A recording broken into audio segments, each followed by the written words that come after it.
अस्सलाम वालेकुम व्यूवर्स, कैसे हैं आप। आज मैं बीफ कढ़ाई बनाने जा रही हूँ, जो कि बहुत ही ज़्यादा लजीज और मज़े की बनती है और इसको खा के बहुत मज़ा आता है। तो इसके लिए मैंने तकरीबन 1 कप घी का लिया है। आप चाहें तो ऑयल भी इस्तेमाल कर सकते हैं, देसी घी भी इस्तेमाल कर सकते हैं। तो मैंने यहाँ पर 1 कप घी लिया है, इसको मैं गरम करूँगी। अब हम अपने घी को गरम होने तक का वेट करते हैं।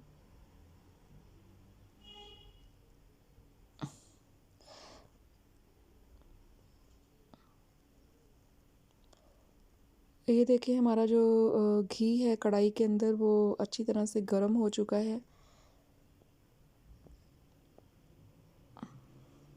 अब इसके अंदर मैं तकरीबन 2 खाने के चम्मच मोटा कुटा हुआ अदरक लहसुन शामिल करूँगी। बिल्कुल पेस्ट नहीं आपने डालना, थोड़ा सा मोटा कुटा हुआ होना चाहिए। तो हम अदरक लहसुन की अच्छी तरह से भुनाई करेंगे तकरीबन 1 से 2 मिनट तक।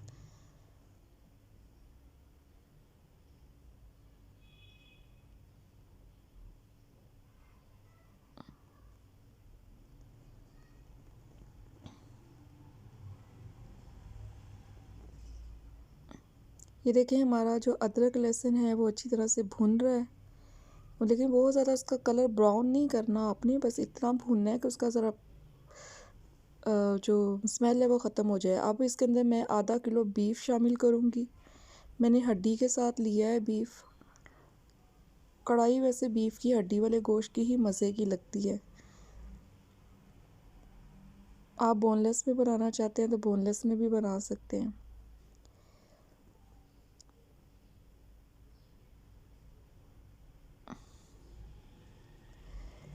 ये देखें, जो गोश्त है उसका कलर चेंज हो चुका है और उसकी भुनाई भी हो चुकी है। तो इस स्टेज पर मैं इसके अंदर तकरीबन आधा खाने का चम्मच नमक का शामिल करूँगी। और नमक शामिल करने के बाद मैंने इसको अच्छी तरह से मिक्स कर लिया है। गोश्त की भुनाई हो रही है। अब इसमें एक मीडियम साइज़ का प्याज काट के शामिल करूँगी।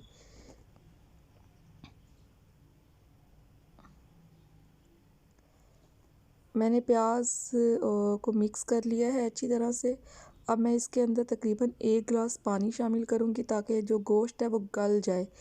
इस स्टेज पर हमने गोश्त को गलाना है। आप चाहें तो प्रेशर कुकर लगा के भी गला सकते हैं, या इसी तरह ढक्कन लगाकर 2-2.5 घंटे रख कर भी पका सकते हैं ताकि गोश्त गल जाए। बाकी जब जब गोश्त ये गल जाएगा तो बाकी प्रोसीजर हम बाद में करेंगे।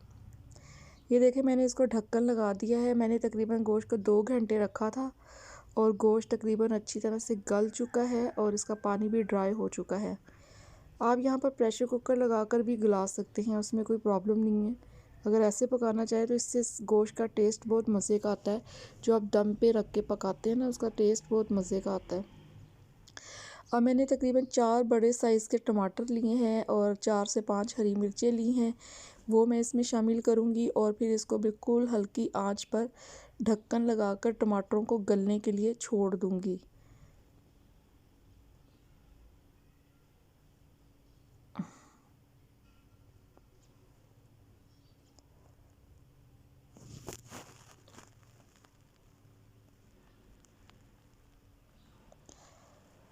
ये देखिए, मैंने टमाटर जो हैं वो कढ़ाई के अंदर सेट करके लगा दिए हैं।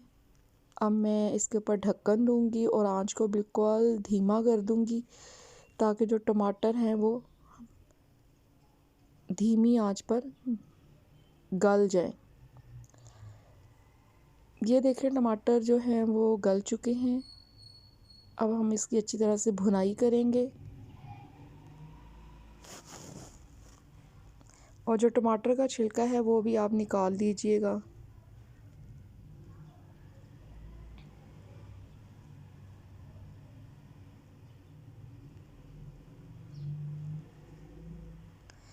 इस स्टेज के ऊपर मैंने काली मिर्च एक आधा खाने का चम्मच कुटा हुआ ज़ीरा और आधा खाने का चम्मच कुटा हुआ धनिया मोटा मोटा कुटा हुआ मैंने इसके अंदर शामिल किया है। यह ऑथेंटिक रेस्टोरेंट स्टाइल कढ़ाई है। अच्छा, यहाँ पे मैंने ना आधा खाने का चम्मच कुटी हुई लाल मिर्च भी शामिल किया। ये ऑप्शनल है, अगर आप करना चाहें तो कर लें, लेकिन ज़्यादा ना कीजिएगा वरना कढ़ाई का टेस्ट ख़राब हो जाएगा।